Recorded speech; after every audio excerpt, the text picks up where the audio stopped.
जय हिंद साथियों, कैसे हैं आप सभी। होप करता हूं कि आप सभी ठीक होंगे, सेफ होंगे व सुरक्षित होंगे। आज के इस वीडियो में हम सभी बात करने वाले हैं कि किस प्रकार से अमेरिका को रसिया के आगे झुकना पड़ा। जी हां, आप लोग बिल्कुल सही सुन रहे हैं। अमेरिका ने जितने भी सैंक्शन एक एक करके रसिया पर लगाए थे, धीरे धीरे कर अमेरिका को उन सारे सैंक्शंस को हटाने पर मजबूर होना पड़ रहा है। जी हाँ, उनमें से जो कुछ एग्जाम्पल्स हैं वो आज इस वीडियो में मैं आपके सामने रखने वाला हूं, और किस प्रकार से ये एक एग्जाम्पल अगले से और अगले से रिलेटेड होकर ये चीजें एक नया कॉम्बिनेशन क्रिएट करेंगी और किस प्रकार से रसिया की इकोनॉमी दोबारा सरवाइव कर पाएगी। आज की इस वीडियो में हम इसी के बारे में बात करने वाले हैं। शुरुआत करते हैं रसिया यूक्रेन के युद्ध, जो किस बेस को लेकर हुआ वो हम सभी जानते हैं। हम युद्ध की बात यहां नहीं करने वाले हैं। सिर्फ एक बेस वहां पर युद्ध लड़ने का था, वो ये था कि यूक्रेन नाटो में ज्वाइन होना चाह रहा था और कोई भी देश ये नहीं चाहता कि उसका पड़ोसी देश उससे विवाद कर ले या उसका जो है बागी रहे या उसके खिलाफ इस प्रकार से रहे या उसका अमित्र रहे, मित्र ना रहे। कोई भी देश नहीं चाहता।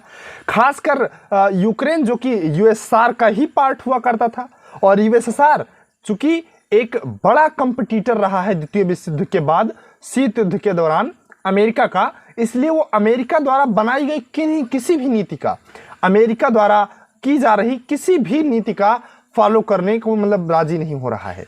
इसलिए अमेरिका के कारण ही जो यूक्रेन जो देश जो है रसिया से अलग हुए थे, यूएसएसआर से अलग हुए थे, उनको जो है खुद में वो मिलाना चाह रहा है। सिंपल सा यही तरीका उसका था। और फिलहाल के लिए रसिया हमारा मित्र राष्ट्र भी है। तो इस बेस पर क्या हुआ काम कि युद्ध शुरू हुआ और रसिया ने यूक्रेन पर इन्वेजन करना स्टार्ट किया। हालांकि लोग का ये आसार लगा रहे थे कि ये युद्ध ज्यादा दिन नहीं चल पाएगा, कम ही दिन में खत्म हो जाएगा, लेकिन ऐसा हुआ नहीं। क्योंकि यूक्रेन को बाहरी मित्र राष्ट्रों ने या बाहरी अमेरिका सपोर्टेड राष्ट्रों ने यूक्रेन की काफी हद तक मदद की, चाहे वो डायरेक्ट हो या इनडायरेक्टली काफी हद तक मदद की। नहीं तो यूक्रेन की इतनी हैसियत, इतनी औकात नहीं थी कि वो रसिया के सामने 2 दिन से ज्यादा टिक पाए। यहां तक भी देखे गए हैं कि कुछ प्राइवेट सैनिक जो अन्य देशों के थे वो यूक्रेन की तरफ से युद्ध लड़ रहे थे रसिया से। तो ये सारी चीजें हो रही थी, चल रही थी, ठीक है, कोई दिक्कत नहीं। इन्हीं सारी चीजों में रसिया के ऊपर भर भर के सैंक्शन लगाए जा रहे थे, जिससे रसिया को स्विफ्ट कोड से बाहर कर देना, रसिया के तमाम चीजों को बैन कर देना, रसिया की जो प्राइवेट प्रॉपर्टीज हैं अन्य देशों में उनको सीज कर देना, ये सारी चीजें साथ में हो रही थी। और अब आपके दिमाग में क्वेश्चन उठेगा कि सर रसिया और अमेरिका ये जब कंपटीटर रहे हैं तो आखिर यूएसए की बात हर देश मान क्यों लेते हैं। तो उसका सबसे बड़ा कारण यही है कि यूएसए जिस चीज पर बैन लगाता है उस चीज को प्रोवाइड करता है अन्य देशों को। जैसे सिंपल सी बात मैं आपको कहूं, अगर अमेरिका ने किसी भी कंट्री के ऊपर बैन लगाया कि आप इससे जो है तेल नहीं परचेज करेंगे, एग्जाम्पल मैं ले रहा हूं कि आप इस पर्टिकुलर कंट्री से तेल नहीं परचेज करेंगे, तो उसके बदले वो कंट्री जितने लोगों को तेल प्रोवाइड कर रहा था उन सभी लोगों को तेल प्रोवाइड करवाने की जिम्मेदारी भी अमेरिका लेता है। इसलिए अमेरिका की बात लोग आसानी से मान लेते हैं कि चलिए अब वो अगर नहीं देंगे तो आप हमें दीजिएगा, हमें क्या है, हमें तो सिर्फ तेल से मतलब है, कहां से आ रहा है हमें नहीं मतलब है। तो इस बेसिक पर अमेरिका के जो कॉन्सेप्ट है, जो बैन है, लोग मान लिया करते हैं। इसी क्रम में अमेरिका ने काफी बैन लगाए रसिया के ऊपर। रसिया सिर्फ अपने एक ध्येय को रखते हुए कि यूक्रेन को लेना है, युद्ध लड़ता रहा। और काला सागर, ब्लैक सी, अरब सागर, जिसमें कई पोर्ट्स ऐसे थे जो यूक्रेन जिनसे जो है होकर अपना व्यापार करता था। क्रीमिया पर 2014 में ही रूस ने कब्जा कर लिया। क्रीमिया से रिलेटेड 3-4 पोर्ट्स थे जिससे यूक्रेन का व्यापार होता था, वो 2014 में ही खारिज हो चुके थे। बाकी जो 3-4 पोर्ट्स बचे हुए थे उस पर रसिया ने रिसेंटली कब्जा कर लिया। मतलब क्रीमिया वाला साइड जो पूरा है उस पर अब रसिया का कब्जा हो गया। इसके कारण क्या हुआ कि यूक्रेन से चीजों का आयात निर्यात बंद हो गया। देखिए, रूस को तो अमेरिका करने नहीं दे रहा है क्योंकि बैन लगा रखा है, यूक्रेन को रसिया करने नहीं दे रहा है क्योंकि उसके जितने भी पोर्ट्स हैं उस पर रसिया का कब्जा हो चुका है। तो अल्टीमेटली इन दोनों देशों से व्यापार यानी कि इंपोर्ट एंड एक्सपोर्ट बंद हो रहे थे। क्लियर है ना। इसीलिए दुनिया ने फूड क्राइसिस का सामना किया और ये आसार लगाए गए कि बहुत जल्द दुनिया में जो खाद्यान्न है उसकी कीमतें जो है 33% बढ़ जाएंगी। और काफी ऐसे देश हैं जो हंगर क्राइसिस से गुजर भी रहे हैं।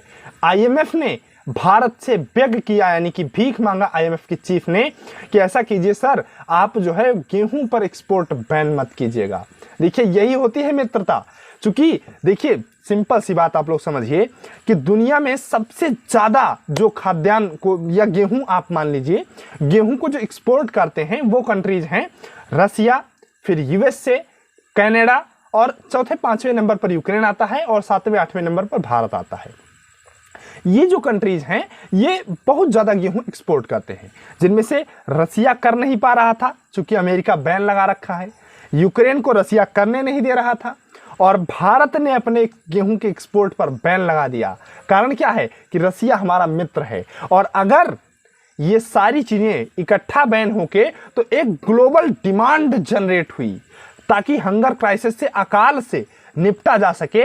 ये डिमांड जनरेट हुई कि अब सभी लोग एक ध्येय करके रूस की तरफ देख रहे थे कि रूस ही एक वो मात्र चारा है जो इस हंगर क्राइसिस से दुनिया को ग्लोबल रूप से बाहर ला सकता है।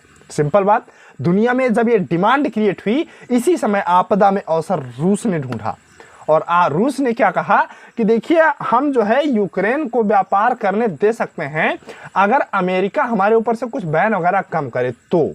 सिंपल बात समझे, रसिया ने सिंपल यही फंडा लोगों के सामने रखा कि हम यूक्रेन को व्यापार करने दे सकते हैं, चूंकि उन पोर्ट्स पर रसिया का कब्जा है तो यूक्रेन को व्यापार करने दे सकते हैं अगर अमेरिका हम पर से कुछ बैन कम करे तो। समझ पाए? तो उस समय जिस समय ये प्रस्ताव जो है रसिया द्वारा रखा गया उस समय तुरंत अमेरिका ने इस प्रस्ताव को डिक्लाइन कर दिया, मतलब रिजेक्ट कर दिया। लेकिन अब चूंकि रसिया ने बड़ा अच्छा दांव खेल दिया, कारण क्या था कि इससे लोग किस प्रकार से कंक्लूड करते, लोगों का नजरिया सिर्फ यही होता कि देखिए रसिया कितना अच्छा है, वो लोगों की सोच रहा है, वो लोगों को गेहूं देने को तैयार है, इस भूखमरी में, इस अकाल में लोगों को गेहूं जो है देने को तैयार है। लेकिन अमेरिका बीच में बंदर मामा बना बैठा है, ये जो है किसी भी प्रकार से एक्सपोर्ट नहीं होने दे रहा है, हम लोग भूखे मर रहे हैं, अमेरिका से कोई मतलब ही नहीं है, ये बिजनेसमैन बना फिर रहा है, अपना पूंजीवादी विचारधारा को फैला रहा है। लोग यही तो सोचेंगे ना। लेकिन इसका उल्टा आप सोचिए कि अगर अमेरिका रसिया की यह बात मान लेता है कि रसिया यूक्रेन को यूक्रेन के ही पोर्ट पर व्यापार करने दे, मतलब यूक्रेन के पोर्ट पर रसिया का कब्जा अमेरिका स्वीकार कर ले। एक बार नहीं समझ पाए तो एक बार मैं फिर से बताता हूं। देखिए यूक्रेन के पोर्ट्स पर रसिया का कब्जा है और रसिया ने अमेरिका से परमिशन मांगी है कि अगर आप मेरे पर बैन कम करें तो हम इसे व्यापार करने देंगे, मतलब आप मेरी इस सत्ता को स्वीकार करें कि मेरी यह सत्ता है और आप इस बात को स्वीकार करते हैं, इसलिए मैं यहां से हट रहा हूं। समझ पाए? नहीं समझ पाए कि अमेरिका इस बात को स्वीकार कर ले कि यूक्रेन के उन पोर्ट्स पर अब रसिया का अधिकार है। यही बात सोचकर अमेरिका ने इस बात को रिजेक्ट किया कि हम नहीं चाहते हैं कि आप जो है किसी भी प्रकार से इन चीजों को एक्सपोर्ट करें, हम नहीं आपको परमिशन देंगे, आपको बैन नहीं कम करेंगे।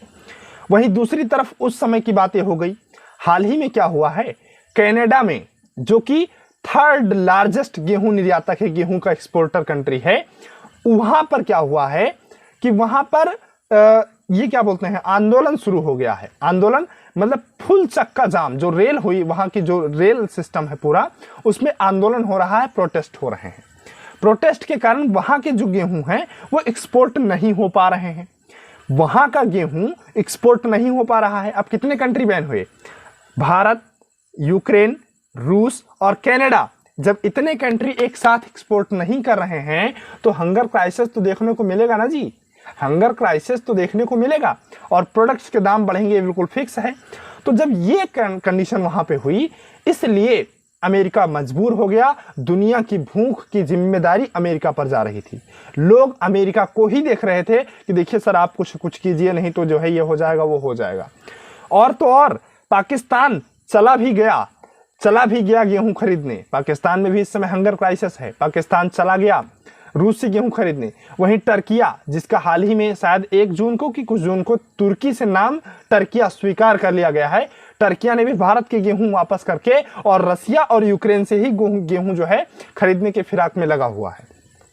तो अल्टीमेटली अब लोगों की डिमांड है रसिया से गेहूं खरीदना, इसलिए अमेरिका भी इस बात पर ज्यादा चुप नहीं रह सकता था और अमेरिका ने ही परमिशन दे डाली कि देखिए सर, हमने तो कभी यूनाइटेड नेशन में जो उनके एम्बेसडर होते हैं अमेरिका के, जैसे हमारे भारत के यूनाइटेड नेशन में एस एन त्रिमूर्ति साहब हैं, उसी प्रकार से अमेरिका के जो एम्बेसडर हैं उन्होंने कहा कि देखिए हम रसिया पर इस प्रकार का कोई बैन नहीं लगाएंगे, नहीं लगा है, आप जो है व्यापार खरीद कर सकते हैं।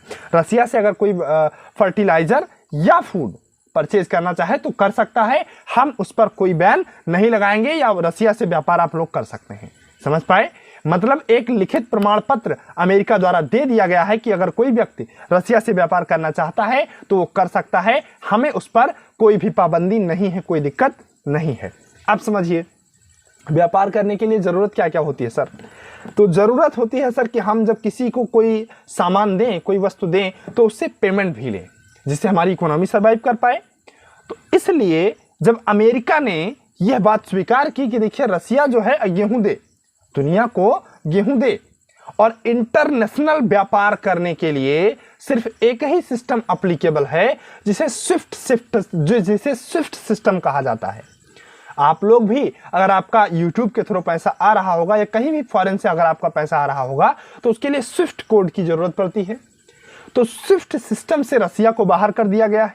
तो अगर अब रसिया का व्यापार शुरू करवाना है तो जो उसका पेमेंट सिस्टम है, रसिया कहेगा कि देखिए हम गेहूं तो बेच देंगे, हम काहे बेचेंगे गेहूं जब हमें पेमेंट में नहीं मिल पाएगा। तो इसलिए अमेरिका को कहना पड़ेगा कि देखिए ठीक है, इसको पेमेंट जो है गेहूं का सिर्फ पेमेंट जो है, कहेगा किस प्रकार से कि देखिए जितना ये गेहूं बेचे उसका पेमेंट सिर्फ इसके स्विफ्ट के थ्रू करवाइए, बाकी अभी रोके रहिए, बाकी पर हम विचार करेंगे। समझ पाए? धीरे धीरे करके उसका स्विफ्ट वाला जो बैन होगा हट जाएगा और इसी प्रकार से धीरे धीरे करके जो है आगे रसिया की भी इकोनॉमी सर्वाइव कर पाएगी। मतलब अल्टीमेटली आप जानिए कि रसिया जिस काम को करना चाह रहा था, अमेरिका को झुकाना, तो अमेरिका को झुकना पड़ा। हालांकि रसिया हमारा मित्र राष्ट्र है, इसलिए उसके प्रति हमारी जो भी लायबिलिटी थी, जो भी कर्तव्य थे, वो हमने किया। और हमारी लायबिलिटी यही थी कि वैश्विक डिमांड क्रिएट करना, एक्सपोर्ट पर बैन लगा के। और ये हमने दिखाया क्या, या एक प्रकार से मान लीजिए कि हमने दोहरी राजनीति खेली। ये हमारी नेशनल पॉलिटिक्स भी यही मांग रही थी और इंटरनेशनल पॉलिटिक्स भी यही मांग रही थी। सिंपल सी बात आप समझिए कि हमारे यहाँ इथेनॉल बनने वाला है। इथेनॉल बनने के कारण क्या होगा कि जो गन्ना है वो किसान ज़्यादा बोएंगे क्योंकि उनमें प्रॉफिट ज़्यादा होगा, इसलिए हमारे यहाँ फूड क्राइसिस जनरेट होगा। और अगर हम अभी से अपने फूड्स को रिजर्व करके नहीं रखेंगे तो इन फ्यूचर हमें भी फूड क्राइसिस से गुजरना पड़ेगा। तो यही बताते हुए इंडिया ने व्हीट एक्सपोर्ट पर बैन लगाया, साथ ही में चीनी के एक्सपोर्ट पर भी बैन लगाया। लेकिन शुरू में बैन जब लगा तब सिर्फ भारत ने इतना कहा कि हम प्राइवेट कंपनियों द्वारा एक्सपोर्ट पर बैन लगा रहे हैं, सरकारी कंपनियों द्वारा यानी कि सरकार द्वारा एक्सपोर्ट चलता रहेगा। अब सरकार द्वारा जो आयात निर्यात का प्रोसेस है और लेंदी प्रोसेस है, काफी टाइम टेकिंग है। इसलिए एक प्रकार से आप यही मानिए कि ये जो डिमांड क्रिएट करवाने वाली बात थी वही थी कि सिर्फ वैश्विक ग्लोबल डिमांड क्रिएट हो जिससे रसिया के ऊपर का सैंक्शन हटे। और वास्तव में मित्रता यही चीज होती है। जिस समय हमें काम था उस समय रसिया ने हमारा खुलकर समर्थन किया, तो आज अगर रसिया को काम है तो हमें भी रसिया का खुलकर समर्थन करना चाहिए। हालांकि भारत ने खुलकर स्टैंड नहीं लिया, लेकिन काफी हद तक हमारा स्टैंड जो थे, जितने भी स्टैंड थे वो खुले हुए थे। वहीं IMF ने जिस समय भारत से कहा कि देखिए भारत को जो है हम बेग करते हैं, भीख मांगते हैं या निवेदन करते हैं भारत से कि आप व्हीट के एक्सपोर्ट को न रखिए, जारी रखिए, कंटिन्यू रखिए। आप लोगों को याद है 1991 का वो समय, जिस समय हमारे PV नरसिम्हा राव जी प्रधानमंत्री हुआ करते थे और डॉक्टर मनमोहन सिंह जी वित्त मंत्री हुआ करते थे। हमें भी अकाल से गुजरना पड़ा, हमारा देश एक प्रकार से दिवालिया हो गया था। उस समय हमने जब IMF से कर्जा मांगा तो उसी समय IMF ने हमसे हमारे जो LPG यानी कि लिबरलाइजेशन, प्लोराइजेशन एंड ग्लोबलाइजेशन की तकनीकी अपनाई और उसी समय विदेशों की अनियमित कंपनियां हमारे देश में आके व्यापार करना शुरू कर दी। और उसी समय इंजीनियर्स की भारी डिमांड हुई, जिस समय इंटर करने के बाद सभी लोग इंजीनियरिंग करके वो हाई जॉब में सैलरी पा जाते थे। और वही ट्रेंड आज भी चला आ रहा है। लोग अगर साइंस साइड का लेते हैं तो इंजीनियरिंग कर लेते हैं, और उसी इंजीनियरिंग के चक्कर में आज देखिए इंजीनियर का कैरियर बर्बाद है, लाखों करोड़ों में इंजीनियर्स हो गए हैं। फिलहाल हमारा ये मुद्दा नहीं था। तो उस समय जब IMF ने हमें लोन दिया था ना, जितने भी RBI में हमारा जितना भी सोना रखा हुआ था, सारा सोना गिरवी रखवा लिया था।